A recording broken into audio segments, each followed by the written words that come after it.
तो अब आज हम लोग देखने वाले हैं 30 अगस्त की फर्स्ट शिफ्ट के, ठीक है। जो भी क्वेश्चन मतलब बच्चों से गलत हो रहे हैं मैक्सिमम, वो क्वेश्चन हम आज देखने वाले हैं, ठीक है ना।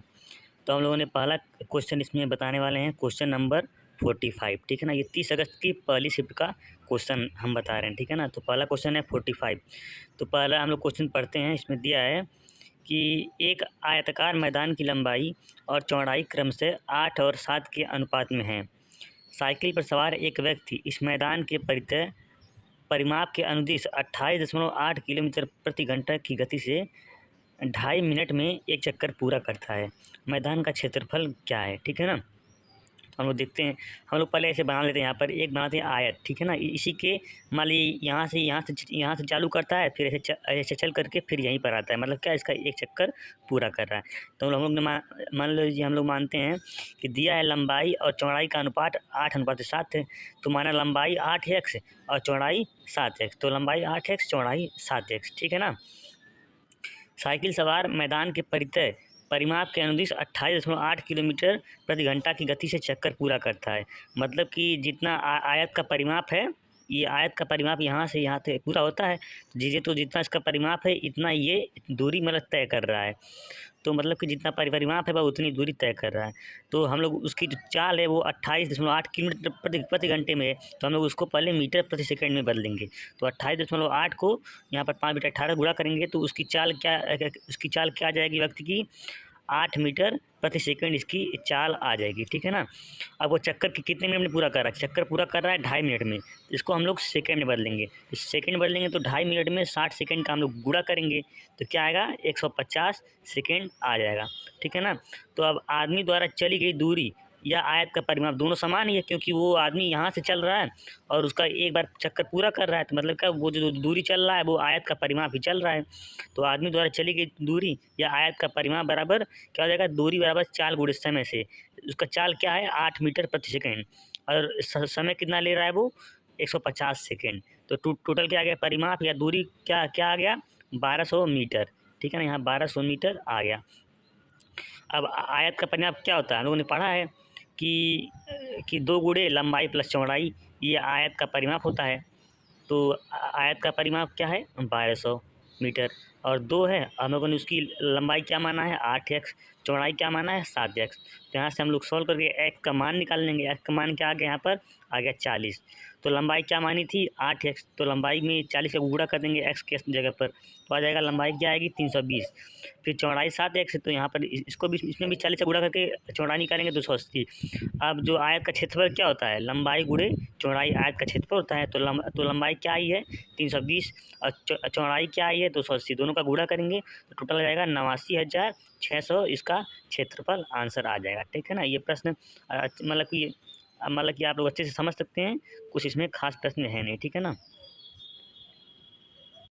अब बच्चे कुछ ग्राफ वाले क्वेश्चन देख कर मतलब डर जाते हैं, ठीक है। क्वेश्चन को बच्चे पूरा मतलब करने का प्रयास नहीं करते हैं, ठीक है ना। तो आपको क्या बोलते, जो ग्राफ वाले क्वेश्चन होते हैं बहुत आसान होते हैं, ठीक है ना। उनको देख के आपको डरना नहीं है, ठीक है ना। अगर आप लोग ग्राफ को समझ जाएंगे तो वो प्रश्न बहुत ईजी होते हैं, ठीक है ना। तो ये क्वेश्चन 47 है, इसको बहुत सारे बच्चे छोड़ दिए, ठीक है ना। तो इसको छोड़ना नहीं है, ये क्वेश्चन बहुत ईजी है, ठीक है ना। मैं इसको समझाता हूँ, तो आगे से आप लोग को कोई भी टेस्ट दीजिएगा तो पहले ग्राफ के क्वेश्चन को अच्छे से पढ़िएगा, समझिएगा, ठीक है ना। फिर इसको करने का प्रयास कीजिएगा तो वो आपसे आसानी से वो क्वेश्चन बन जाएंगे, ठीक है ना। तो इसमें दिया है कि ऊपर दिया गया दंड आरेख बार, ये क्वेश्चन 47 है। तो इसमें दिया है कि ऊपर दिया गया दंड आरेख बार चार्ट एक कंपनी द्वारा 2 वर्षों में निर्मित 6 अलग अलग प्रकार की कारों का प्रतिशत दर्शाता है। यदि 2001 में पी प्रकार की कारों का उत्पादन प्रतिशत वर्ष 2002 के समान होता है, तो 2001 में उत्पादित पी प्रकार की कारों की संख्या क्या होती है। देखिए इसमें क्या, जो वर्ष 2000 है, इसमें हम लोग देखेंगे कि जो पी कार है, यहाँ साइड में आप देखेंगे, यहाँ दिया है कारों का दिया है वो, तो यहाँ से हम लोग देख लेंगे कि यहाँ पर कौन सा है। तो लास्ट में यहाँ पी दिया था, तो जो वहाँ पर जो ये नीचे सादा था, हम लोग ने इसको कलर कर लिया है, सही पर यहाँ सादा था, ठीक है ना। तो पी क्या था, पी हम यहाँ से ग्राफ में देखेंगे पी 30% तक था, ठीक है ना। यहाँ पर 2000 में, और जो सेकंड जो वर्ष 2001 है, इसमें पी क्या है, इसमें 40% तक है, ठीक है ना। तो इसमें बोला क्या है कि यदि जो वो जो वर्ष 2001 का जो पी प्रकार की कारों का उत्पादन है, वो जितना परसेंटेज उत्पादन 2000 में होता है, अगर उतना ही उत्पादन 2001 में हो तो उनकी संख्या क्या होगी। तो यहाँ पर 30% हो रहा है उत्पादन, तो वही बोला कि यदि पी कारों का उत्पादन 2001 में भी 30% हो तो उनकी संख्या क्या होगी। तो टोटल कितना कार वो मतलब बनाता है 4,40,000। तो यहाँ पर 40% हो रहा है उत्पादन पर, वही बोल रहा कि यदि 30% हो, जितना सन 2000 में हो रहा है परसेंटेज, उतना तो कितनी संख्या होगी। तो कुछ नहीं करना है, तो हमको इसका 30% निकाल लेना है, कुल कारों का 30% हमको निकाल लेना है बस।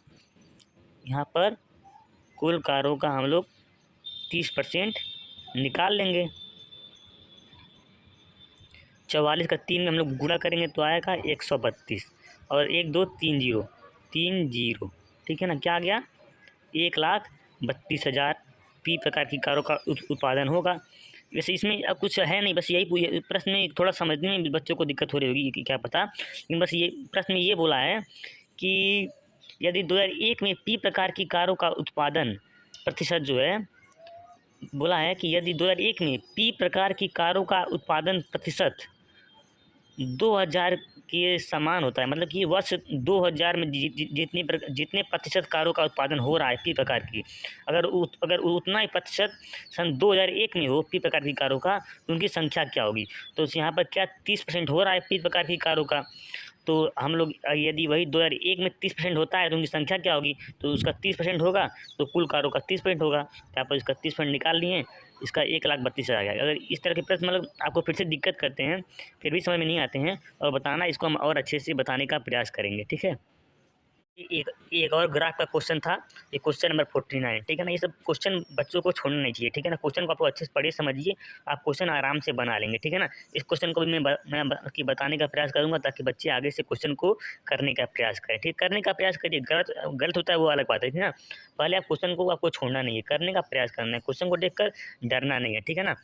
तो मैं बताता हूँ क्वेश्चन में क्या दिया है कि नीचे दिया गया ग्राफ वर्ष 2013 के लिए विभिन्न व्यय श्रेणियों में कंपनी के कुल व्यय का प्रतिशत वितरण प्रदर्शित करता है। तो दिया है, यहाँ पर ग्राफ दे दिया है, फिर नीचे पूछा है यदि विज्ञापन पर व्यय 2,55 करोड़ है तो परिवहन और कर पर व्यय की बीच का अंतर क्या है।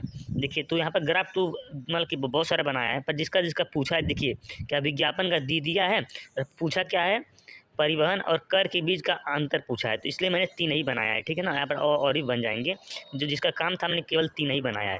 तो उसमें दिया क्या है कि विज्ञापन पर व्यय कितना है 2,55,00,000 है, ठीक है ना, मतलब कि 2.55 करोड़ है। तो दिया है कि विज्ञापन पर व्यय 2.5 करोड़, जबकि ग्राफ में भी विज्ञापन का मान कितना दिया है 15 दिया है, तो 15 का मान क्या हो जाएगा 2.55 करोड़। तो 15 को हम लोग पूरा इसको करोड़ में लिख लेंगे ऐसे, ठीक है ना। फिर इसको एक का मान क्या आएगा, हम लोग इसे डिवाइड करेंगे तो एक का मान आएगा, यहाँ पर कितना आ गया देखिए, यहाँ पर आ गया 17 लाख, ठीक है ना। यहाँ पर एक का मान आ गया 17 लाख। अब पूछा क्या है परिवहन और कर का अंतर, तो परिवहन और कर का अंतर क्या है, पूछा है परिवहन और कर पर व्यय में अंतर, तो इनका अंतर क्या है 10 माइनस 7.5, क्या आ गया 2.5। हम लोगों ने एक का मान निकाला था 17 लाख और यहाँ पर इनका अंतर क्या है 2.5 है, तो 2.5 का हम लोग इसको इसमें एक का मान या 17 लाख था, 2.5 में 17 का गुणा कर लेंगे तो इनका टोटल जाएगा, क्या आ जाएगा 42,50,000। इसको क्या लिख सकते हैं 42.5 लाख हम लोग लिख सकते हैं, ठीक है ना। तो ये प्रश्न ईजी है, आप लोग को छोड़ना नहीं है, ठीक है ना। फिर भी आप लोग को समझ में नहीं आता है तो मैं आपको ग्राफ के क्वेश्चन और भी बताने का प्रयास करूँगा। आप लोग मतलब जैसा हो आप लोग बताना कि समझ में आया कि नहीं आया, ठीक है ना। अब हम देखते हैं क्वेश्चन नंबर 53, ठीक है ना। इसमें क्या है, इसमें दिया है कि एक बस कोच्चि से कोयम्बटूर जा रही है, प्रत्येक 15 मिनट में 4 स्टॉप के साथ बस की औसत गति 50 किलोमीटर प्रति घंटा हो जाती है, लेकिन ड्राइवर बिना रुके बस चलाने से औसत गति 60 किलोमीटर प्रति घंटा होती है। कोच्चि से कोयम्बटूर की कितनी दूरी है। इसमें देखिए क्या बोला है कि दिया है जब बस 15 मिनट के 4 स्टॉप पर रुकती है तब उसकी औसत गति 50 किलोमीटर प्रति घंटा होती है, ठीक है। और जब बस बिना स्टॉप पर रुके चलती है तब उसकी औसत गति 60 किलोमीटर प्रति घंटा होती है, ठीक है ना। तो हम लोग मान लेते हैं कि माना कोच्चि से कोयम्बटूर की दूरी क्या है d है, ठीक है ना। उसकी कोची से कोयम्बटूर की दूरी डी है।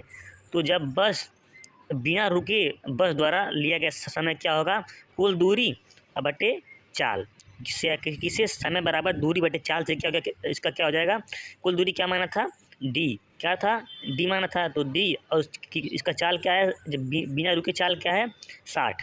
तो यहाँ पर कितना समय लग रहा है, डी बटे 60 घंटे। और जब बस स्टॉप पर रुक कर चलती है तब कितना कितना समय लगता है, तब दूरी क्या, इसी से समय बराबर दूरी बटे चाल से दूरी क्या है डी, और चाल क्या है जब रुक कर चलती है तो 50 किलोमीटर बटे 50 घंटे। पर जब बस रुक रुक कर चलती है तो 15 मिनट के 4 स्टॉप पर रुकती है, मतलब कि कुल क्या क्या हो जाएगा, 15 चौको 60, मतलब 60 मिनट रुकती है, क्योंकि 15 मिनट के 4 बार रुकती है, मतलब 60 मिनट रुकती है, मतलब 1 घंटे के लिए रुकती है। तो वह 1 घंटे के लिए रुकती है बस, मतलब जब बिना रुके चलती है और जब रुक कर चलती है तो इनके समय में 1 घंटे का अंतर है। क्योंकि देखिए, जब बिना रुके चलती है तब वो जितना समय लेती है, और जब रुक कर चलती है तब वो जितना समय लेती है। तो जब रुक कर चलती है बस 4 स्टॉपों पर, तो मतलब कि वो 1 घंटे ज़्यादा समय लेगी। यही ना है कि जब वो 1 घंटे ज़्यादा समय लेगी, क्या है कि क्योंकि जब बस रुक रुक कर चलती है तब वो 1 घंटा ज़्यादा समय लेती है। तो क्या होगा, रुक कर चलने पर समय और माइनस बिना रुके चलने पर समय क्या है, मतलब कि दोनों का अंतर क्या हो जाए, क्योंकि ये रुक कर चलने पर 1 घंटा ज़्यादा ले रही है, अब बिना बिना रुके इससे कम है 1 घंटा। तो क्या हो जाएगा, रुक कर चलने पर समय माइनस बिना रुके चलने पर समय क्या है, क्या हो जाएगा, इसका मान 1 घंटे, ठीक है ना। तो रुक कर चलने पर समय क्या निकाला था, डी बटे 50, और बिना रुके क्या निकाला था, माइनस डी बटे 60। अभी भी इसे माइनस है तो दोनों को घटाएंगे, इसका मान 1 आएगा। यहाँ पर हम लोगों ने इसको क्रॉस मल्टीप्लिकेशन किया है, 60 का 60 डी और 50 का 50 डी। फिर इसको हम लोग क्या इसमें गुणा करेंगे तो 3 एर आएगा, तो 3 एर का ही हम लोगों ने यहाँ पर गुणा कर दिया, तो 3 एर यहाँ आ गया, ठीक है ना। इसको हम लोग सॉल्व करेंगे, डी का मान निकालेंगे यहाँ से, तो डी का मान आ जाएगा 300। और हमने क्या क्या माना था, माना कोची से कोयम्बटूर की दूरी डी, तो डी बराबर 300 किलोमीटर। अब प्रश्न में यही पूछा है कि कोची से कोयम्बटूर की दूरी कितनी है। तो उम्मीद करते हैं ये प्रश्न आपको समझ में आया होगा, ठीक है। नहीं आया तो आप लोग कमेंट में बताइएगा, हम लोग और अच्छे से समझाने का प्रयास करेंगे। अब हम लोग देखते हैं क्वेश्चन नंबर 64, ठीक है ना। तो ये सब क्वेश्चन आप लोग को छोड़ना नहीं, ठीक है ना, पहले आप लोग करने का प्रयास करना है, ठीक है ना। तो हम ये क्वेश्चन पढ़ते हैं, इसमें दिया है कि एक एथलीट एक बार सूर्योदय के बाद और एक बार सूर्यास्त से पहले सूर्य की ओर अपनी पीठ करके दौड़ना शुरू करता है। वह बाएं और दाएं और फिर बाएं मतलब 3 बार मुड़ता है। तो क्रमशः दोनों स्थितियों में वह अंततः किस दिशा में दौड़ रहा है, ठीक है ना। तो देखिए प्रश्न में क्या बोला है, प्रश्न ने बोला है कि एक एथलीट एक बार सूर्योदय के बाद और एक बार सूर्यास्त से पहले सूर्य की ओर पीठ करके दौड़ता है, मतलब कि वह 2 बार दौड़ता है। एक बार सुबह को, क्योंकि सूर्योदय के बाद दौड़ता है तो सूर्य निकलने के बाद दौड़ रहा है, मतलब क्या सुबह को दौड़ रहा है। और सूर्यास्त से पहले मतलब शाम होने से पहले पहले दौड़ रहा है, तो मतलब कि सूर्यास्त क्या होता है, शाम को होता है, तो उससे पहले दौड़ रहा है, मतलब कि शाम को दौड़ रहा है, ठीक है ना। तो 2 बार दौड़, तो हम लोग देखते हैं। अब प्रश्न में दिया क्या है, एक बार क्या मुड़ता है, बाएँ मुड़ता है, फिर दाएं मुड़ता है और फिर बाएं मुड़ता है, ठीक है, 3 बार मुड़ता है। तो ये बात ध्यान रखिएगा। तो जब वो पहली बार दौड़ना स्टार्ट करता है तो क्या सूर्योदय के बाद दौड़ता है। सूर्योदय का कब होता है, सुबह को होता है, मतलब जब सूर्योदय हो गया तब वो दौड़ रहा है और सूर्य को पीठ करके। तो सूर्योदय की जैसे होता है पूर्व दिशा से होता है, मतलब क्या इसकी तरफ पीठ के दौड़ रहा है, मतलब क्या वो पश्चिम की दिशा में दौड़ रहा है। तो जो पहली बार दौड़ रहा है तो पश्चिम की दिशा में दौड़ रहा है, पश्चिम की दिशा में, ठीक है ना। अब फिर क्या बोला है कि वह बाएं मुड़ता है, वह बाएं मुड़ता है, ठीक है ना। फिर क्या है, फिर वह दाएं मुड़ता है, तो फिर वह दाएं मुड़ता है, ठीक है ना। फिर क्या बोला, फिर वह बाएं मुड़ता है, तो फिर वह बाएं मुड़ता है। तो ये किस दिशा में हो गया, इधर था, इधर पूर्व है, इधर पश्चिम में, तो नीचे क्या है दक्षिण, मतलब क्या वो किस दिशा में दौड़ रहा है, दक्षिण दिशा में, ठीक है ना। ये जब एक बार दौड़ रहा है, अब दूसरी बार दौड़ रहा है क्या, शाम को दौड़ रहा है, शाम को दौड़ रहा है क्या, सूर्यास्त के बाद, ठीक है ना, सूर्यास्त के बाद दौड़ रहा है, मतलब क्या सूर्यास्त का शाम को होता है, तो फिर भी सूर्य को की तरफ पीठ करके दौड़ रहा है, सूर्य की तरफ पीठ करके दौड़ रहा है, तो मतलब क्या पूर्व की दिशा में दौड़ रहा है वो, तो पूर्व की दिशा में दौड़ रहा है, ठीक है ना। वो पूर्व की दिशा में दौड़ रहा है, फिर क्या वो क्या मुड़ता है, पहले बाएं मुड़ता है, ठीक है ना, फिर दाएं मुड़ता है और फिर बाएं मुड़ता है। तो वो किस दिशा में दौड़ रहा है, उत्तर दिशा में दौड़ रहा है, ठीक है ना। तो प्रश्न क्या आ गया, जब वो दोनों बार दौड़ा तो एक बार दक्षिण दिशा में दौड़ा, एक बार उत्तर दिशा में दौड़ा। तो प्रश्न क्या आ गया, दक्षिण और उत्तर, कि मैं दोनों बार उसका दिशा क्या होगा, एक बार दक्षिण होगा, एक बार उत्तर होगा, ठीक है ना। तो इस तरह के प्रश्न को मतलब जो प्रश्न दिया, कई बच्चे देखकर कंफ्यूज हो गए हैं। वो जो ये जो 2 बार दौड़ने को बोला है, इसी को देखकर बच्चे कंफ्यूज हो गए हैं, और ये दो दो उत्तर देख के भी कंफ्यूज हो गए हैं, ठीक है ना। तो इसमें मतलब समझ लीजिए कि इसमें समझ लीजिए 2 प्रश्न है, 64 पर इसमें 2 प्रश्न है, मतलब इसमें 2 बार दौड़ा रहा है, दोनों का अलग दिशा पूछा है। तो एक बार दिशा दक्षिण आएगा, एक बार दिशा उत्तर आएगा। तो उम्मीद करते हैं आपको प्रश्न समझ में आएगा, नहीं समझ में आएगा तो बताना, मैं फिर से बताऊँगा। और एक प्रश्न और है 67, ये भी दिशा का ही प्रश्न है, ठीक है ना। इसमें दिया है कि यदि आप शुरुआत में उत्तर से 270 डिग्री दक्षिणावर्त घूमते हैं तो आप किस दिशा में मतलब कि देख रहे हैं, ठीक है ना। तो पहले की किस दिशा में है, उत्तर।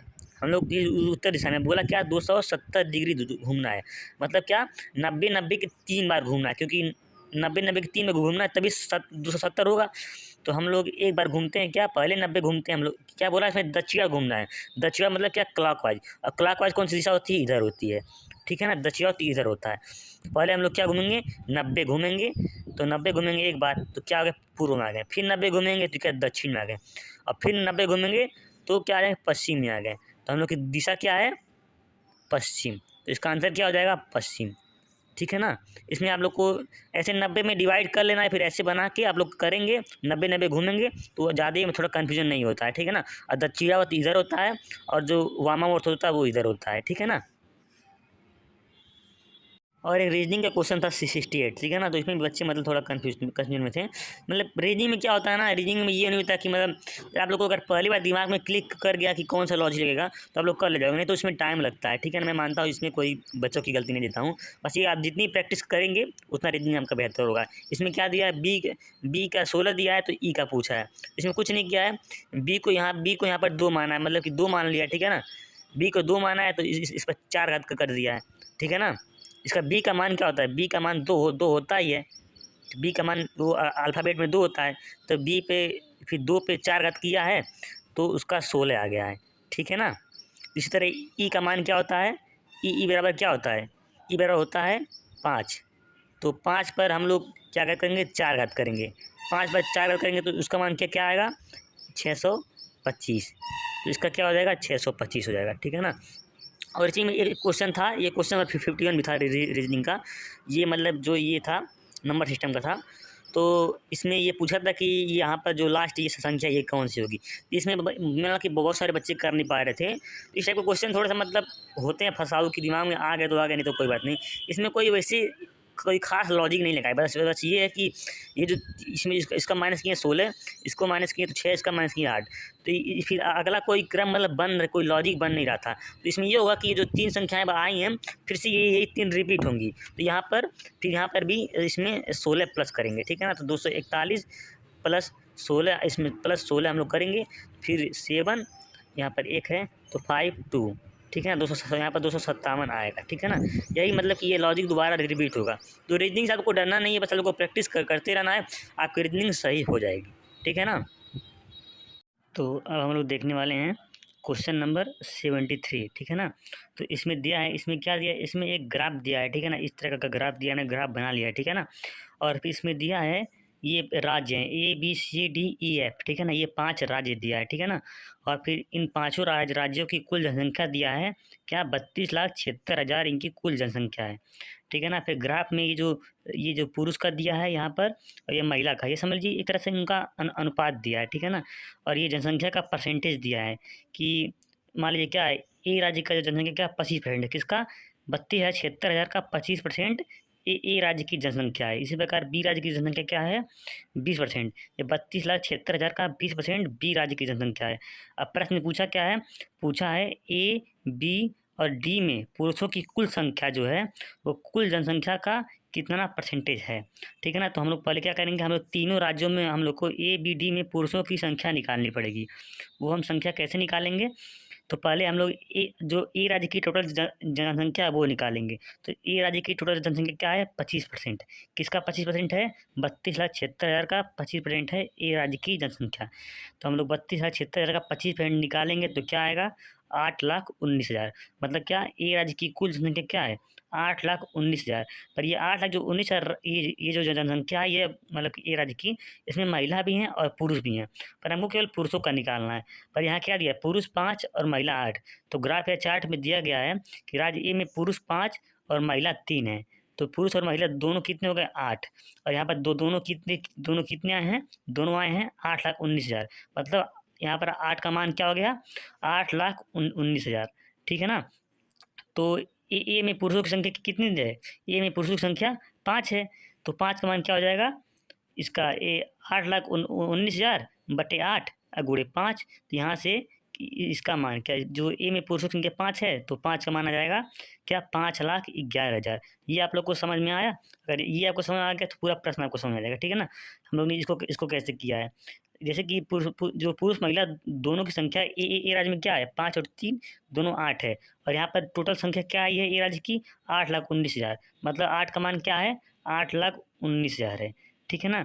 तो हमको 5 का मान निकालना है। तो 5 का मान निकालने के लिए 8 इसके नीचे आ जाएगा, इसके बट्टे में गुणे 5 हो जाएगा।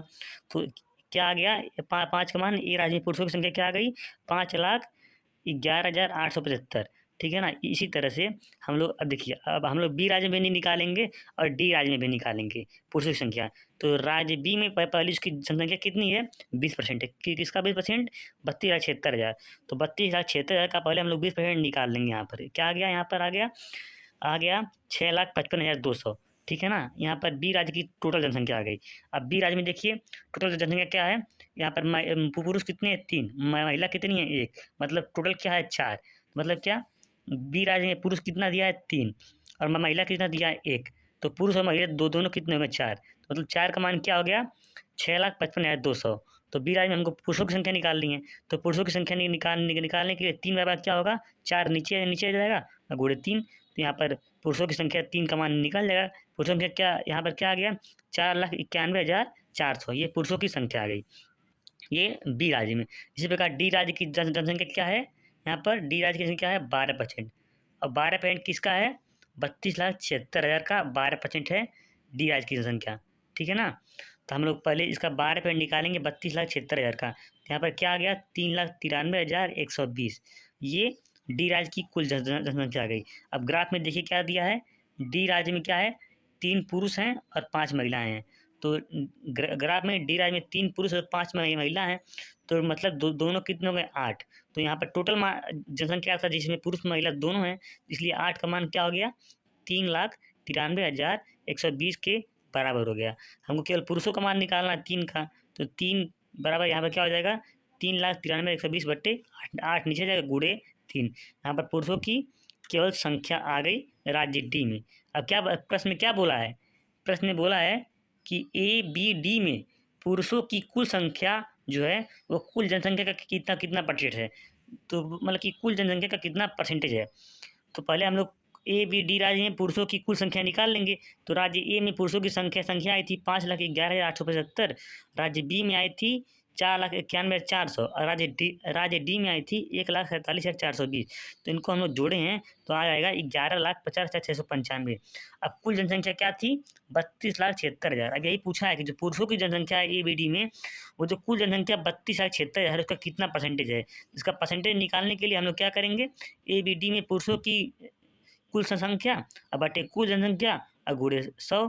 तो हम लोग को पता चल जाएगा यहाँ से कि कितना परसेंटेज आएगा। तो इसको सॉल्व करेंगे हम लोग आएगा 35.125%। और आंसर दिया है 35.1%। तो बात वही हुई। ठीक है ना।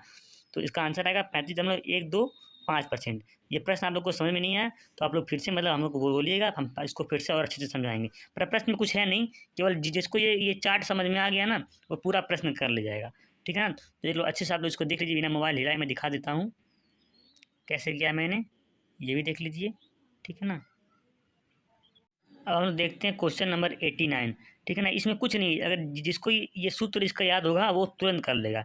इसमें क्या पूछा है, एक घड़ी में जो समय है वो 7:15 बजे में 7:15 हो रहा है। ठीक है ना। तो घंटे और मिनट के बीच की सुई का कोण पूछा है। तो जब घंटे और मिनट की बीच की सुई का मतलब कोण पूछता है ना, तो उसके लिए एक सूत्र होता है। वो सूत्र क्या होता है, 30H - 11M/2। ठीक है ना। 30H - 11M/2। यहाँ पर क्या है, H क्या है, जो घंटा है वो होगा, और M क्या है, वो मिनट होगा। ठीक है ना। तो कुछ नहीं करना, घड़ी में कितने बज रहे हैं, 7:15 घड़ी में, ठीक है ना। और कोण पूछा है तो क्या करेंगे, घंटे के स्थान पर 7 रख देंगे और मिनट के स्थान पर 15 रख देंगे। बस इस फार्मूले में हम लोग रख के सॉल्व कर देंगे। तो यहाँ पर इसको सॉल्व करेंगे तो यहाँ पर घट के आंसर क्या आ जाएगा, 127.5 डिग्री इसका आंसर आ जाएगा, ठीक है ना। ये सूत्र बस आपको याद रखना है, 30h - 11m/2। अगर कभी भी समय दिया हो और कोण पूछ रहा हो घंटे और मिनट के बीच की सुई का, तो ये बस ये फार्मूला में लगा देना है, जहाँ पर h घंटा है और m मिनट, आपका आंसर आ जाएगा। हम लोग देखते हैं क्वेश्चन नंबर 132, ठीक है ना। इसमें दिया है, इसमें क्या पूछा है कि 10% की छूट देने के बाद 8% का लाभ प्राप्त करने के लिए क्रय मूल्य से अंकित मूल्य की कितने प्रतिशत वृद्धि होनी चाहिए, ठीक है ना। तो देखिए क्या प्रश्न में बोला है कि 10% की छूट देने पर व्यक्ति को 8% का लाभ हो, तो हमें क्रय मूल्य से कितना प्रतिशत अधिक अंकित मूल्य अंकित करना चाहिए, ठीक है ना। तो हम लोग पहले क्या मान लेते हैं, हम लोग मान लेते हैं क्रय मूल्य बराबर 100। तो व्यक्ति को 8% का लाभ होता है, तो विक्रय मूल्य क्या हो जाएगा, विक्रय मूल्य क्या होता है, क्रय मूल्य प्लस लाभ। क्रय मूल्य क्या था 100, लाभ कितना हो रहा है 8, ठीक है ना। तो 100 + 8, तो विक्रय मूल्य क्या हो जाएगा 108। अब हम लोग मानते हैं कि माना अंकित मूल्य जो है वो m है, क्योंकि MP मतलब मार्क प्राइस उसका अंकित मूल्य था, तो मैंने माना अंकित मूल्य m। तो अब अंकित मूल्य पर हमको 10% की छूट देनी है, ठीक है ना। तो छूट देने के बाद विक्रय मूल्य क्या हो जाएगा, तो 10% की छूट देने के बाद कितना 90% ही बचेगा, जो अंकित मूल्य उसका 90% ही बचेगा। तो विक्रय मूल्य बराबर, क्योंकि छूट देने के बाद भी जो प्राइस होती है वो भी विक्रय मूल्य होता है, और क्रय मूल्य में जो लाभ जुड़ता है तभी विक्रय मूल्य होता है। तो यहाँ पर हम लोग क्या किए हैं, विक्रय मूल्य में लाभ जोड़, इसमें यहाँ पर हम लोग क्रय मूल्य में लाभ जोड़ के विक्रय मूल्य हम लोग ज्ञात कर लिए हैं, ठीक है। अब यहाँ पर हम लोग जो इसका अंकित मूल्य m है, इसमें 10% की छूट देने के बाद विक्रय मूल्य निकाल देंगे। तो यहाँ पर हम लोग इसमें 10% छूट देंगे अंकित मूल्य में, तो उसका कितना बचेगा 90%। अंकित मूल्य क्या था, m था, तो m का 90% बचेगा। तो विक्रय मूल्य बराबर m का 90%। m का 90% क्या आएगा, यहाँ से काट देंगे, क्या आएगा 9m/10। तो यहाँ पर भी देखिए, यहाँ पर विक्रय मूल्य आया था 108, यहाँ पर विक्रय मूल्य क्या है 9m/100, 9m/10। तो विक्रय मूल्य मतलब कि हमेशा बराबर ही होगा दोनों का। तो विक्रय मूल्य को हम जब बराबर होगा तो 9m/10 और 108 दोनों बराबर होंगे। तो हम लोग यहाँ पर लिख लेंगे 9m/10 और गुणे क्या बोलते हैं बराबर 108 हम लोग लिख लेंगे, ठीक है ना। हम लोग काटेंगे, यहाँ पर 9 से 108 कट जाएगा 12 बार में, और 10 इधर चला जाएगा, तो m बराबर क्या आ जाएगा 120। मतलब यहाँ m हमने क्या माना था, m माना था अंकित मूल्य, तो m बराबर 120 आ गया, मतलब अंकित मूल्य आ गया 120। और हमने क्रय मूल्य माना था 100, तो मतलब क्या 20 की वृद्धि हुई, 100 से क्रय मूल्य था और अंकित मूल्य क्या हो गया 120, मतलब क्या 20 की वृद्धि हुई है। तो हम लोग प्रतिशत वृद्धि निकालेंगे, तो जो जितनी की वृद्धि हुई है कितनी की हुई है 20। क्रय मूल्य क्या जो होती है वृद्धि किस पर होती है, क्रय मूल्य पर होती है। और फिर तो यहाँ पर क्रय मूल्य बटे गुणे 100 कर लेंगे, तो कट के आंसर आ जाएगा 20%, ठीक है ना। प्रश्न ईजी है, आप लोग आराम से इसको समझ सकते हो। अगर फिर भी अगर कोई डाउट होता है तो आप लोग पूछना, हम फिर से बताएंगे। अब हम लोग देखते हैं क्वेश्चन नंबर 136, ठीक है ना। ये क्वेश्चन थोड़ा सा बच्चों को कन्फ्यूज करता है, पर इसको आप लोग अच्छे से समझना, ठीक है ना। तो हम लोग पहले प्रश्न को पढ़ते हैं। इसमें दिया है कि सेना का एक अधिकारी अपने सैनिकों को 12, 15, 16 और 18 की पंक्तियों में खड़े होने की व्यवस्था करना चाहता है। यदि वह चाहता है कि वे एक ठोस वर्ग में भी व्यवस्था करे, तो न्यूनतम सैनिकों की संख्या ज्ञात कीजिए। तो प्रश्न में क्या बोला है, पहले आप लोग प्रश्न को समझिए। इसमें बोला है कि कोई एक सैनिक में कोई एक अधिकारी है, वो चाहता है कि उसके पास इतने सैनिक हों कि उन सैनिकों को कि एक बार 12 की पंक्ति में खड़ा कर दे, कि प्रत्येक पंक्ति में 12 लोग हों, ठीक है ना। लेकिन इसमें जो जितनी लाइनें हैं उसकी संख्या निश्चित नहीं है, बस ये बोला है कि प्रत्येक पंक्ति में 12 लोग खड़े हों, ठीक है ना। और फिर जब उनको चाहे तो फिर उनको प्रत्येक पंक्ति में 15 लोग खड़े कर दे, फिर चाहे तो प्रत्येक पंक्ति में 16 लोग खड़े कर दे, फिर चाहे तो प्रत्येक पंक्ति में 18 लोग खड़े कर दे ना। इतने सैनिक होने चाहिए, लेकिन उतने न्यूनतम, अधिकतम तो कितने भी हो सकते हैं, बोला कितने न्यूनतम सैनिक होने चाहिए, ठीक है ना। मतलब तो उसके लिए फिर बाद में क्या क्या बोला है कि पहले उनको 12, 15 और 16 और 18 में हम लोग खड़ा कर सकते हैं। फिर उनको वो चाहे तो एक वर्ग के रूप में भी खड़ा कर दे, कि जितने लाइनें हों उन लाइनों में उतने ही सैनिक हों, ठीक है ना। तो हम लोग पहले प्रश्न को समझते हैं। यहाँ पर देखते हैं कि हम लोगों ने कैसे लिखा है। एक सेना का अधिकारी, ठीक है ना, अपने सैनिकों को लाइन में खड़ा करना चाहता है और वो चाहता है कि सैनिकों को वह 12 की लाइन में भी खड़ा कर सके। और हर और मतलब जो 12 की लाइन में जब खड़ा करता है तो हर लाइन में 12 सैनिक हों, ठीक है ना। ऐसे ही जब वो 15 की लाइन में खड़ा करे तो वो हर लाइन में 15 लोग हों, जब 16 की लाइन में हर लाइन में 16 लोग हों। और जब कैसे मतलब कि ऐसे लाइन खड़ा कर रहा है, ठीक है ना। हम लोग आपको समझाते हैं। ये मान लीजिए ये एक लाइन ऐसे लाइन खड़ा कर रहा है, ठीक है ना। तो जब चाहे तो ऐसे कि इस लाइन में जब चाहता है 12 की खड़ा करने, तो इस लाइन में 12 लोग, इसमें 12 हों, इस सारे में 12 लोग खड़े हों। और जब चाहे 15 खड़ा करने में तो सारे में 15 लोग हों, है ना। और जब चाहे 16 में तो 16 हों, जब चाहे 18 में तो तो सारे लाइन में 18 लोग हों। पर जो बाद में मतलब एक भी व्यक्ति बचना नहीं चाहिए, सभी लोग लाइन में आ जाना चाहिए। कैसे मतलब ऐसे लाइन बढ़ती जाए, मान लीजिए 12 करेगा तो लाइन और बढ़ जाएगी, 15 करेगा तो लाइन थोड़ी कम हो जाएगी, तो 18 करेगा लाइन और कम हो जाएगी। तो ऐसा चाहता है कि हर लाइन में 12-12, 15-15। और फिर वो चाहता है कि जब बाद में उनको चाहे तो इस तरह से खड़ा कर दे कि मतलब कि 4 लाइन है, तो जो 4 लाइन है तो ये जो 4 लाइन खड़ा किया है तो ये जो पंक्ति है इसमें भी 4 लोग हों, इसमें भी 4 लोग, इसमें भी 4, मतलब कि एक वर्ग के रूप में हो। फिर बाद में अगर चाहे तो उनको ऐसे भी खड़ा कर दे। तो ये बोला है, ठीक है। तो आप लोग उम्मीद है प्रश्न को समझ गए होंगे। अब हम आगे देखते हैं। और ये बोला है, देखिए यहाँ पर क्या बोला है, मतलब कि सैनिकों की संख्या ऐसी होनी चाहिए कि जब वो चाहे उन्हें 12, 15, 16 और देखिए तो इसमें क्या क्या बोला है कि जब वो चाहे कि मतलब कि सैनिकों की संख्या ऐसी होनी चाहिए कि जब भी वो चाहे उन्हें 12, 15, 16 और 18 की लाइन में खड़ा कर सके और एक भी सैनिक मतलब कि बचे ना, ठीक है ना। मतलब कि जब वो खड़ा करता है तो बाद में एक भी सैनिक इस तरह बचना नहीं, जैसा सभी लाइन आ जाना चाहिए। और ये भी बोला है कि वह चाहे तो जब जब उन्हें एक वर्ग के रूप में भी खड़ा कर सके। तो पहले हम लोग क्या करेंगे, 12, 15, 16 और 18 का एलसीएम ले लेंगे तो क्या आएगा 720। मतलब न्यूनतम 720 सैनिक होने चाहिए कि अगर होंगे तो वो उन्हें जब चाहेगा 12, 15, 16 और 18 की लाइन में उन्हें खड़ा कर देगा। पर फिर प्रश्न में क्या बोला है, देखिए मतलब 720 सैनिकों को वह 12, 15, 16, 18 की लाइन में जब चाहे खड़ा कर सकता है, पर उन्हें वर्ग के रूप में भी खड़ा करना चाहता है वो। तो मतलब कि जो वर्ग के रूप में खड़ा करना चाहिए चाहता है, तो इतने सैनिक जो होंगे जब उन्हें वर्ग के रूप में खड़ा करेगा, जब सैनिकों की संख्या वर्ग के रूप में ही होगी तभी वो उन्हें वर्ग के रूप में खड़ा कर सकेगा। ठीक है। मान लीजिए कि ये 16 सैनिक हैं, तभी वो उन्हें 4 लाइन में 4 गुण 4 की लाइन में खड़ा कर सकता है, तो इस तरह से। तो ये तो अभी जब 720 आए हैं, इन्हें अभी ये 12, 15, 16, 18 के रूप में भी खड़ा कर सकता है, पर बोला है कि उसे वर्ग के रूप में खड़ा करना है। तो हम 720 का ऐसा मल्टीपल खोजेंगे जो एक वर्ग हो, ठीक है, न्यूनतम मल्टीपल। तो वो 720 का जो ऑप्शन के हिसाब से जो उसका न्यूनतम मल्टीपल था जो वर्ग हो, वो क्या है 3600 ऑप्शन में था। तो 3600 जो उसका पूर्ण वर्ग है, ठीक है ना। तो वो 720 से कट जाएगा, तो वो जो 3600 सैनिक हमें चाहिए, जिन्हें मतलब कि वो 12, 15, 16, 18 के रूप में खड़ा कर सकता है और जब चाहे उन्हें वर्ग के रूप में भी खड़ा कर सकता है। ये प्रश्न में अगर आपको थोड़ा थोड़ा डाउट होगा तो मैं इसको दोबारा भी मतलब फिर से बता दूंगा और अच्छे से। पर पहले आप लोग उसको समझने का प्रयास करना, बस कुछ बोला नहीं है। बस मतलब कि बस यही यही बोला है कि न्यूनतम कितने सैनिक होने चाहिए जिनको 12, 15, 16, 18 के रूप में खड़ा कर दे और फिर बाद में उन्हें चाहे तो वर्ग के रूप में खड़ा कर दे। तो 12, 15, 16, 18 के रूप में जब उसको खड़ा करना होगा तो उनका हम लोग एलसीएम निकाल के उतने सैनिक निकाल लेंगे। अगर अगर ये बोलता कि बस इसको ऐसे ही खड़ा करना है तो उसका आंसर 720 होता। पर ये भी बोला है कि उसे वर्ग के रूप में भी खड़ा करना है बाद में। तो वर्ग के रूप में खड़ा तभी कर पाएगा जब सैनिकों की संख्या वर्ग के रूप में होगी। तो 720 का मल्टीपल हम देखेंगे वर्ग क्या आता है, तो वो 3600 आता है। तो जो ऑप्शन में 3600 था, तो यही उसका आंसर होगा। 3600 सैनिक होंगे तो उन्हें वो खड़ा कर सकता है आराम से। अब देखते हैं प्रश्न नंबर 137, ठीक है ना। इसमें क्या दिया, दो संख्याओं का योगफल 36 है और उनका मौसर मतलब कि एचसीएफ 4 है। इन संख्याओं के कितने युग्म संभव हैं। तो इसको हम लोग अगर जो इसका होता है पूरा पूरा प्रोसेस अगर उससे करेंगे तो क्वेश्चन बहुत लंबा होगा और आपको समझ में नहीं आएगा। हम लोग को इसका इजीली बताते हैं क्या मतलब संख्याओं का ये योग मतलब क्या है। ए प्लस बी को दो दो संख्या है, उनका योग क्या है 36 है। तो और उनका एचसीएफ 4 है। तो हमको ऐसी दो संख्याएं लेनी है जिनका योग 36 हो और उनका एचसीएफ 4 हो। तो हम लोग पहले से अब अपने दिमाग से लेके हमको चेक करते चले जाना है। जिसका एचसीएफ 4 होगा मतलब न्यूनतम संख्या क्या होगी, एक संख्या है न्यूनतम, ए पहले 4 होगी, फिर उनका योग 36 है तो दूसरी संख्या क्या क्या होगी 32, ठीक है ना।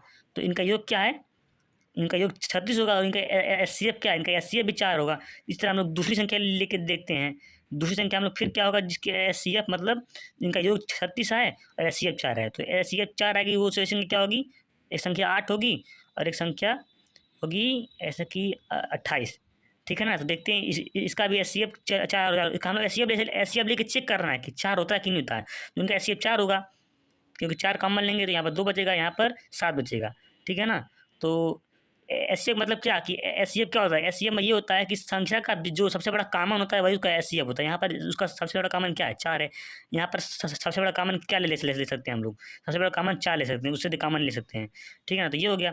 फिर अगला संख्या चेक करेंगे, अगला संख्या हम लोग चेक करेंगे 12, 12 और क्या 24। पर इसका सबसे बड़ा जो होगा ये एस सी एफ इसका 4 नहीं होगा, इसमें इसका एस सी एफ 6 हो सकता है, क्योंकि इसमें यहाँ पे हम लोग 6 कॉमन लेंगे तो यहाँ पर कॉमन लेंगे तो यहाँ पर भी 6 कॉमन होगा, तो ये 4 होगा। तो इसका एस सी एफ क्या आ गया, 6 हो गया। पर हमको एस सी एफ 4 लेना है, तो ये संख्या नहीं हो सकती है। इसलिए फिर हम और अगली चेक करेंगे। अगली संख्या देखते हैं क्या है, 16 और फिर क्या है 20, क्योंकि दोनों का योग होना चाहिए 36। तो 16 20 36, यहाँ पर 8 और 28 36 था। यहाँ पर देखते हैं कॉमन सबसे बड़ा 4 है कि नहीं, वही उसका एस सी एफ होगा। यहाँ पर भी 4 उसका कॉमन होगा, क्योंकि 4 कॉमन लेंगे तो 5 बचेगा, और यहाँ पर 4 बचेगा, यहाँ पर 5 बचेगा। मतलब क्या, इसका भी एस सी एफ 4 है।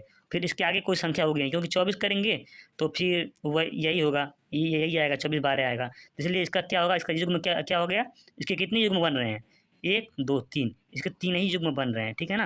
अगर आप लोग बताओगे, अगर मतलब कि बोलोगे तो इसका लंबा प्रोसेस है वो भी हमको बता देंगे। ठीक है ना। पर अगर आप लोग छोटे में करना चाहते हो तो ऐसे कर सकते हो, इसी तरीके से। लंबे में करोगे तो ज़्यादा टाइम लगेगा, पर फिर भी अगर लोग जानना चाहते हो तो आप लोग बताना, मैं उसको मतलब कि अगले वीडियो में उसको बता दूंगा। हम देखते हैं क्वेश्चन नंबर 138। ठीक है ना। इसमें दिया है एक रेलगाड़ी, ठीक है ना, 23.6 किलोमीटर प्रति घंटे की चाल से एक प्लेटफार्म को 30 सेकंड में पार करती है। उसके बाद यह गाड़ी 12.4 किलोमीटर प्रति घंटे की चाल से विपरीत दिशा में चलने वाले एक व्यक्ति को 11 सेकंड में पार करती है। रेलगाड़ी की लंबाई ज्ञात कीजिए। बोला है रेलगाड़ी की लंबाई ज्ञात कीजिए। ठीक है ना। तो क्या दिया है ट्रेन की चाल, क्या दिया, 23.6 किलोमीटर प्रति घंटा।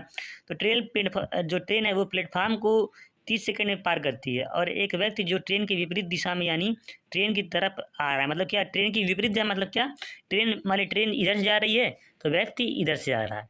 ठीक है ना। तो मतलब क्या, ट्रेन जिधर से आ रही है वो आदमी उसी की तरफ आ रहा है। ठीक है ना। कि यानी ट्रेन की तरफ ही 12.4 किलोमीटर प्रति घंटे की चाल से आ रहा है, तो उसको 11 सेकंड में पार करती है। तो यहाँ पर जो इसका ये जो यहाँ पर ये जो समय दिया है प्लेटफार्म को पार करने, इसका कोई काम ही नहीं है, क्योंकि हमको क्या ज्ञात करना है, हमको ज्ञात करना है ट्रेन की लंबाई। तो जब ट्रेन व्यक्ति को पार करती है तो दोनों की चाल जुड़ जाती है। ये आपको पता होगा कि ट्रेन की जब तरफ कोई भी चीज़ आती है, फिर कोई ट्रेन आती है, कोई व्यक्ति आता है, तो दोनों की चाल जुड़ जाती है। तो चाल बराबर क्या हो जाएगा, ट्रेन की चाल प्लस व्यक्ति की चाल क्या हो गया, 36 किलोमीटर प्रति घंटा। इसको हम लोग मीटर प्रति सेकंड बदलेंगे, 5 में 18 तो क्या आ गया, 10 मीटर प्रति सेकंड। अब ट्रेन की लंबाई क्या, क्योंकि व्यक्ति की लंबाई कुछ नहीं होती है, व्यक्ति की लंबाई हम लोग 0 मानते हैं। तो ट्रेन की लंबाई क्या होगी, जो तो दूरी बराबर जो ट्रेन की लंबाई होगी, जो दूरी होगी वही टोटल होगी। तो ट्रेन की लंबाई बराबर चाल गुणे समय से चाल क्या क्या है जोड़ करके 10 मीटर प्रति सेकंड। व्यक्ति को कितने सेकंड में पार कर रही है, 11 सेकंड में पार कर रही है। तो दूरी बराबर क्या आ गई, 110 मीटर। और जो दूरी होगी वही ट्रेन की लंबाई होगी, क्योंकि व्यक्ति की कोई लंबाई है नहीं, और व्यक्ति की कोई दूरी है नहीं, व्यक्ति की दूरी 0 है, तो इसलिए जो ट्रेन की लंबाई जो दूरी होगी वही ट्रेन की लंबाई होगी, 110 मीटर। यहाँ पर इस जो ट्रेन प्लेटफॉर्म को पार करती है इसका कोई काम नहीं है। ठीक है ना। हम देखते हैं अगला क्वेश्चन नंबर 139। ठीक है ना। इसमें क्या दिया है कि एक ट्रेन 6 किलोमीटर प्रति घंटे और 5 किलोमीटर प्रति घंटे की गति से ट्रेन की समान दिशा में चल रहे 2 पुरुषों को पार करने में क्रमशः 11 सेकंड और 10 सेकंड का समय लेती है। ट्रेन की गति ज्ञात कीजिए। यहाँ पर क्या दिया है, दोनों पुरुष, जो मान लीजिए ट्रेन चल रही है इस दिशा में, तो दोनों पुरुष भी इसी दिशा में चल रहे हैं। ठीक है ना। तो हम लोग देखते हैं पहले प्रश्न को। एक ट्रेन 2 व्यक्तियों को पार करती है, जो जिधर ट्रेन जा रही है उसी दिशा में जा रहे हैं, मतलब दोनों व्यक्ति उसी दिशा में जा रहे हैं, जिनमें से दोनों की चाल 6 किलोमीटर प्रति घंटा और एक की चाल 6 किलोमीटर प्रति घंटा और एक की चाल 5 किलोमीटर प्रति घंटा है। तो ट्रेन उनको एक को जो 6 किलोमीटर चल रहा है उसको 11 सेकंड में पार करती है, और जो 5 किलोमीटर की स्पीड से चल रहा है उसको 10 सेकंड में पार करती है। ठीक है। तो हम लोग पहले क्या मानते हैं, माना ट्रेन की चाल v, मतलब कि इसको सेकंड मानेंगे, v मीटर प्रति सेकंड। हम लोग ट्रेन की चाल मानते हैं v मीटर प्रति सेकंड। ठीक है ना। हम लोग इसी मानेंगे क्योंकि इसका जो पार करती है वो सेकंड में पार करती है, तो हम लोग सबको मीटर प्रति सेकंड में चेंज करके करेंगे। ठीक है ना। तो और लंबाई हमने क्या माना एल। तो पहले जो जो पहला व्यक्ति चलता है 6 किलोमीटर की चीज़, उसकी हम लोग चाल को पहले बदल देंगे मीटर पर सेकंड में। तो 6 गुणे 5 मीटर 18 करेंगे। तो पहले व्यक्ति की चाल क्या आई, 5 मीटर 3 मीटर प्रति सेकंड। तो सापेक्ष गति क्या आ गई पहले व्यक्ति की, जो ट्रेन की चाल से, तो ट्रेन की चाल अब माइनस, दोनों एक ही दिशा में जा रहे हैं, तो ट्रेन की चाल माइनस पहले व्यक्ति की चाल। तो पहले व्यक्ति के लिए सापेक्ष गति क्या आ गई, यहाँ से 3v माइनस 5/3। तो यहाँ से हम लोग दूरी निकालेंगे। तो दूरी बराबर, ये जो दूरी क्या, ट्रेन की लंबाई ही रहेगी यहाँ पर, क्योंकि व्यक्ति की लंबाई कुछ होती नहीं है। तो दूरी बराबर चाल गुणे समय से, यहाँ पर दूरी एल हो गई और चाल क्या था, सापेक्ष गति वाला चाल ये आया था। और पहले व्यक्ति को कितने कितने पार करती है, 11 सेकंड में। तो इसको हम लोग ये लिख लेंगे। और फिर दूसरे व्यक्ति की चाल को हम लोग बदलेंगे मीटर प्रति सेकंड में। दूसरे व्यक्ति की चाल क्या थी, 5 किलोमीटर थी, ठीक है। तो उसको बदलेंगे तो इसका आ जाएगा 25/18 मीटर प्रति सेकंड। तो दूसरे व्यक्ति के लिए सापेक्ष गति क्या होगी, ट्रेन की चाल और माइनस व्यक्ति की चाल, ये इसका सापेक्ष गति हो जाएगा, क्योंकि दोनों एक ही दिशा में जा रहे हैं। तो सापेक्ष गति क्या हो जाएगा, इसका 18v माइनस 25/18। तो इसके लिए क्या हो जाएगा, दूरी बराबर 4 गुणे समय। तो यहाँ पर भी ट्रेन की चाल जो दूरी होगी वो समान ही रहेगी, तो यहाँ पर भी एल लिख लेंगे। और चाल इसके लिए क्या है, ये है। और समय कितने समय में दूसरे व्यक्ति को पार कर रही है 10 सेकंड में। तो यहाँ पर क्या आ गया, यहाँ पर हम लोग यहाँ पर इसका दो दूरी हो गया, ये इतना आ गया। अब यहाँ पर जो आया है ये भी ट्रेन की लंबाई है एल, उसका मान इतना आया है।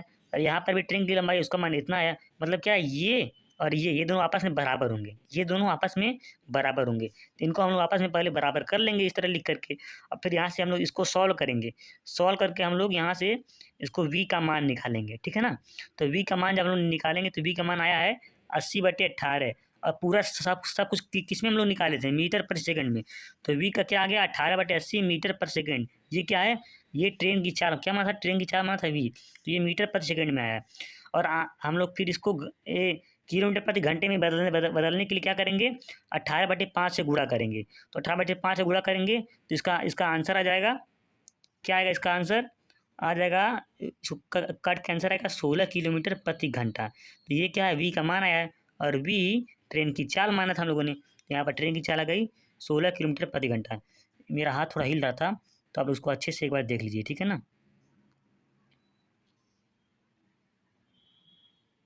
हम देखते हैं क्वेश्चन नंबर 140, ठीक है ना। इसमें क्या दिया है, क्वेश्चन 140 में दिया है, कुछ मजदूर एक कार्य को 150 दिनों में पूरा कर सकते हैं, लेकिन 15 मजदूरों की अनुपस्थिति के कारण इसे 165 दिनों में पूरा किया गया। तो मजदूरों की प्रारंभिक संख्या क्या थी। तो क्या दिया है, कुछ मजदूर एक कार्य को 150 दिन में पूरा कर सकते हैं, लेकिन 15 मजदूर कम हो जाते हैं, जिससे काम 165 दिन में पूरा होता है, ठीक है। तो शुरुआत में कितने मजदूर थे, जब काम 150 दिन में पूरा हुआ था तब कितने मजदूर थे, ये पूछा है। तो ये इसका सूत्र होता है, इसका नॉर्मल सूत्र होता है। जब ये मजदूर और का दिन वाला आता है क्वेश्चन, तो इसके लिए सूत्र होता है कार्य बराबर मजदूर गुणे दिन, ठीक है ना।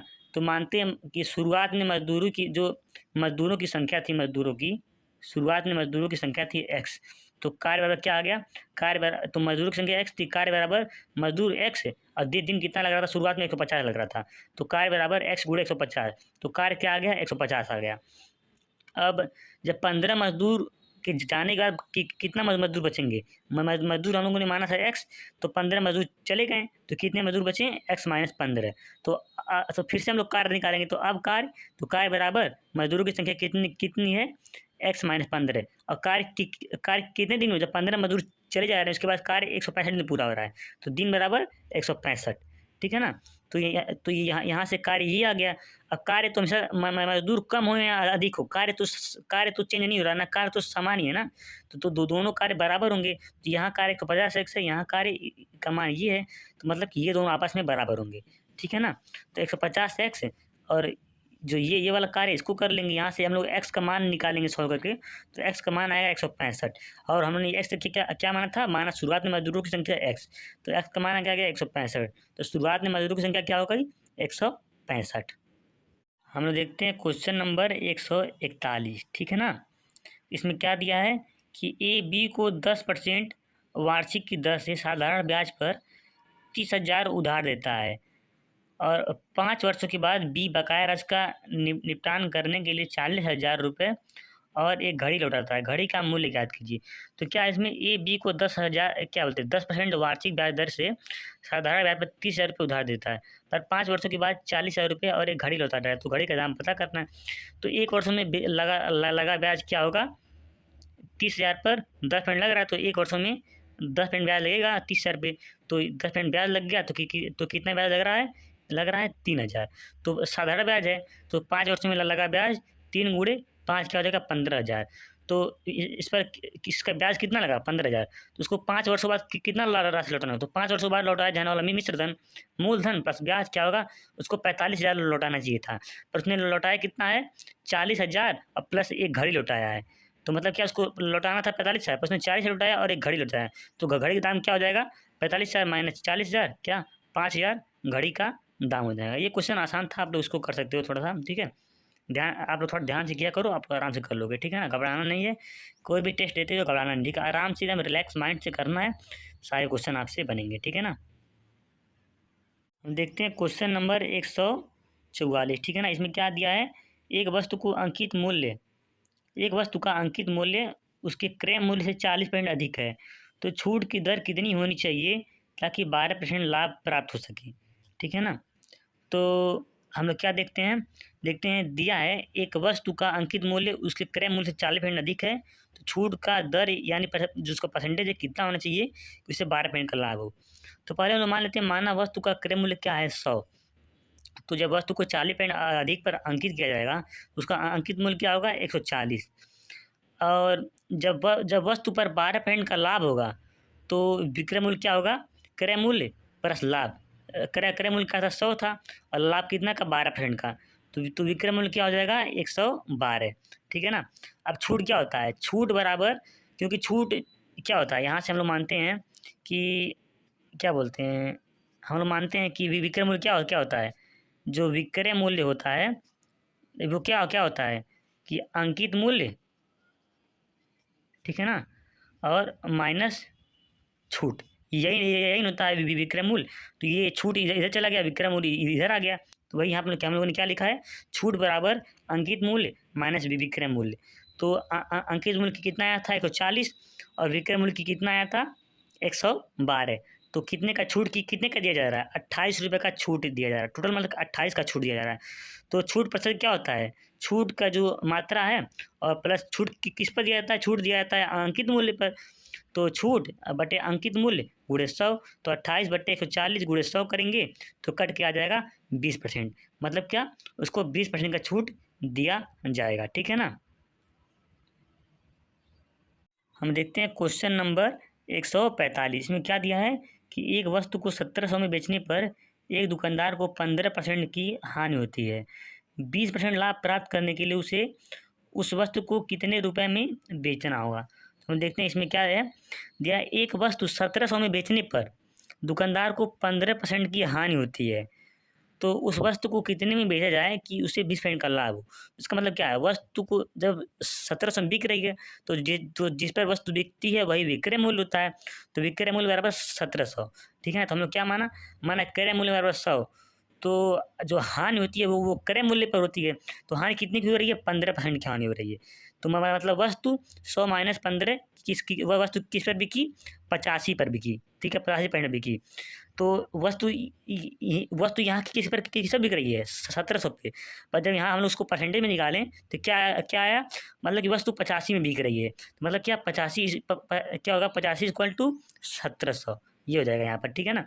और जब 20% का लाभ होगा तो लाभ किस पर होता है क्रय मूल्य पर होता है, तो 100 की वस्तु 120 में बिकेगी, जब 20% का लाभ होगा तो क्रय मूल्य क्या माना था 100, तो 100 की वस्तु 120 में बिकेगी, तो 85 इक्वल टू 1700 था, तो यहाँ से हम लोग 120 का मान निकाल लेंगे, 120 बराबर 1700 बटे 85 नीचे जाएगा गुणे 120 आएगा, 120 का मान आएगा तो क्या हो जाएगा, जो क्या पूछा क्या है कि उस वस्तु को कितने में बेचा जाए कि उस पर 20% का लाभ हो। तो जब वो वस्तु 120 से बिकेगी तभी ना उसको 20% का लाभ होगा, तो हम लोग 120 का मान निकाल लेंगे, 120 का मान यहाँ पर आ जाएगा 2400, मतलब वस्तु को 2400 में बेचा जाएगा, तो वस्तु को पर मतलब 20% का लाभ होगा, ठीक है ना। अगर ये सब प्रश्न आपको समझ में नहीं आता है तो आप लोग फिर से बताना, मैं इसको और अच्छे से बताने का प्रयास आपको करूँगा, ठीक है ना।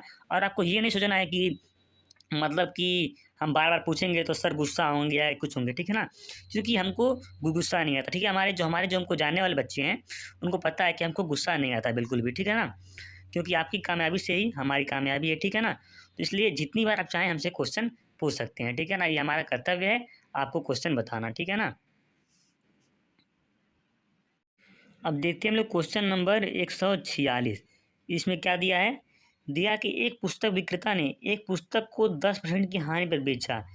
यदि वह इसे 1080 अधिक पर बेचता तो उसे 10% का लाभ होता। पुस्तक की कीमत ज्ञात कीजिए। देखिए यहाँ पर क्या क्या दिया है, पुस्तक विक्रेता ने पुस्तक को 10% हानि पर बेचा, पर यदि वह 1080 रुपये अधिक में बेचता तो 10% का लाभ होता। तो हम लोग क्या मानते हैं, माना क्रय मूल्य इक्वल टू 100, पर वो 10% की हानि पर बेचता है। तो हम लोगों ने क्या माना था कि माना क्रय मूल्य क्या था 100, पर 10% पर उस पर मतलब उसको 10% की हानि पर बेचता है, ठीक है। इसमें दिया है प्रश्न में कि 10% की हानि पर बेचता है, तो उसको तो जो विक्रय मूल्य का वो क्या होगा, 90% होगा। क्योंकि 10% यहाँ पर 100 में जो इसको जो क्रय मूल्य में 100% इसमें 10% की हानि हो गई है, तो क्या ये क्या हो जाएगा, ये 90 हो जाएगा 10% हानि के बाद। तो जो जिसमें बेचता है वही उसका विक्रय मूल्य होता है। तो 10% की हानि के बाद बेचा है 90 में, तो विक्रय मूल्य बराबर 90। पर यदि क्या 1080 रुपये अधिक में बेचता है तो उसको 10% का लाभ होता है। तो यहाँ पर भी विक्रय मूल्य क्या होगा, जब उसको 10% का लाभ होगा तो क्रय मूल्य था 100, तो 10 अधिक उसमें जुड़ जाएगा, तो वस्तु किस में बिकेगी, 110 में बिकेगी, ठीक है ना। तो ये यहाँ पर विक्रय मूल्य क्या आ जाएगा, 110, ठीक है ना। मतलब जब लाभ के ऊपर जो विक्रय मूल्य है और जब जब हानि होती है तब का जो विक्रय मूल्य है, उन दोनों के बीच का जो अंतर होगा वही 1080 रुपये होगा, ठीक है ना। क्योंकि क्या क्या बोला है, जब पुस्तक को 10% हानि पर बेची जाती है और फिर तो यदि फिर उसको 1080 रुपये अधिक पर बेचा जाता है तो उसको 10% अधिक का लाभ होता है। मतलब क्या, जो हानि का विक्रय मूल्य है और जो लाभ का विक्रय मूल्य है उन दोनों के बीच का अंतर है 1080 रुपये। तो यहाँ पर जब लाभ होता है तो उसका विक्रय मूल्य क्या है, 110, और जब हानि होती तब विक्रय मूल्य क्या था, 90। तो 1010 माइनस 90 के क्या था, 1080 आएगा, क्योंकि दोनों का अंतर 1080 था। तो यहाँ 20 का मान आ गया क्या, 1080। एक का मान क्या आ गया, 54। अब प्रश्न ने पूछा क्या, क्रय मूल्य। क्रय मूल्य हमने क्या माना था, 100। तो 1 बराबर 54, तो क्रय मूल्य 100 था, तो 100 बराबर 5400। इसका आंसर क्या आ जाएगा, 5400 इसका आंसर आ जाएगा। अगर फिर भी आपको समझ में दिक्कत हुई है तो आप बोलना, मैं फिर से आपको बताऊंगा। इसको देख लीजिए, मोबाइल मेरा हिल रहा था। हम देखते हैं क्वेश्चन नंबर 150, ठीक है ना। इसमें दिया है कि ए और बी के दो भारी खंड हैं। यदि बी को ए के शीर्ष पर रखा जाता है तो वजन 60% बढ़ जाता है। यदि बी को ए के शीर्ष से हटा दिया जाए तो ए और बी के कुल वजन की तुलना में कितना वजन कम हो जाएगा। प्रश्न में देखिए, पहले प्रश्न को समझते हैं। इसमें बोला है कि ए और बी के दो भारी मतलब टुकड़े हैं, कोई स्टील के दो टुकड़े हैं। तो यदि जो बी है उसको ए के ऊपर रखा जाता है तो जो ए का कुल वजन होगा वो 60% बढ़ जाएगा, ठीक है ना। और पूछा है कि जो जब बी को फिर हटाया जाता है तो वजन बढ़ने के बाद जो कुल वजन था तो कितना वजन उसके अपेक्षा कम होगा, यही बोला, ठीक है ना। तो दिया है ए और बी स्टील के दो खंड हैं। यदि बी को ए के ऊपर रखा जाता है तो वजन 60% बढ़ जाता है। किसका बढ़ता है, ए का बढ़ता है, ठीक है ना। क्योंकि मान लीजिए ये ए है तो इस पर बी रखा गया है, ठीक है ना। तो ये ए है, ये बी है, इस पर रखा गया है, तो इसका टोटल वजन ये बोला कि जो ए का वजन है ये 60% बढ़ जाता है, ठीक है ना। और फिर बोला है कि जब बी इसको हटाया जाएगा बी को, तो ये टोटल वजन था तो इसका कितना परसेंट वजन कम होगा, यही पूछा है प्रश्न में, ठीक है ना। तो क्या बोला है, रखा जाता है तो 60% वजन बढ़ जाता है। फिर यदि बी को ऊपर से हटा दिया जाए तो बढ़ने के बाद जो कुल वजन था, बढ़ने के बाद जो कुल वजन बी का कुल वजन था, और जब हटेगा तो केवल बी का हटेगा, तो उसकी तुलना में कितना वजन कम होगा। जो बी का वजन कम होगा वो जो टोटल वजन था उसकी तुलना में कितना होगा, यही पूछा है, ठीक है ना। तो हम लोग मानते हैं, माना ए का वजन क्या है, एक्स, ठीक है ना, और बी का वजन क्या है, वाई। तो जब ए के ऊपर बी रखा जाता है तो ए का वजन 60% बढ़ जाता है। तो कितना, मतलब कि जो 60% बढ़ता है, क्या मतलब कि 160% हो जाता है। तो ए का वजन बढ़ने के बाद क्या हो जाएगा, जब समझ लीजिए उसके ऊपर रखा जाएगा तो दोनों का वजन जुड़ जाएगा। ये ए का वजन है, बी का वजन, तो दोनों का जब वजन जुड़ेगा तो ए का वजन 160% हो जाएगा। मतलब क्या 60% बढ़ेगा, मतलब 160% हो जाएगा। तो एक्स का 160%, एक्स क्या है, ए का वजन था, तो इसका 160% मतलब यहाँ एक्स प्लस वाई, यहाँ कट के आएगा, एक दोनों 6, एक्स आ जाएगा। तो एक्स इधर जाएगा तो वाई का मान क्या आएगा, ये घट जाएगा तो 0.66 आएगा। मतलब जब बी को, यहाँ पर ये क्या वाई क्या, ये बी का वजन है, तो मतलब जब बी को ऊपर से हटाया जाएगा तो 0.6 वजन कम होगा, क्योंकि जब हटाया जाएगा तो जो ये बी का वजन है वाई, यही यही तो कम होगा ना, क्योंकि बी को हटाया जाएगा। तो कुल वजन कितना कितना आया था, 1.6 एक्स आया था, ठीक है ना। और हटाया कितना जाएगा, 0.6 एक्स, बी को हटाया जाएगा। तो कुल वजन हटाने की तुलना में कम हुआ वजन, तो कुल वजन कितना था, 1.6 एक्स, हटाया कितना जा रहा है, 0.6 एक्स, ये हटाया जा रहा है।